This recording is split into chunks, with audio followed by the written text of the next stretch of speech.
Hi guys, welcome back to my channel. आज हम less लगाएंगे दुपट्टे पे, वो भी ऑर्गेन्जा वाली लेस है। तो ये हमने 7 मीटर लेस ली हुई है और इसमें हम लेस लगाएंगे दुपट्टे पे। दुपट्टा मेरा प्लेन है ये।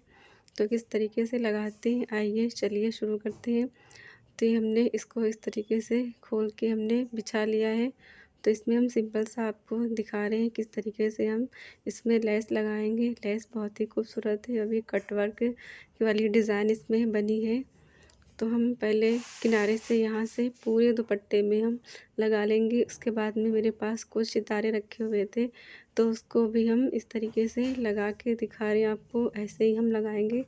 तो हम दुपट्टे को चलिए बना लेते हैं, उसके बाद में फिर दिखाते हैं आपको कि हमने दुपट्टा किस तरीके से बनाया है।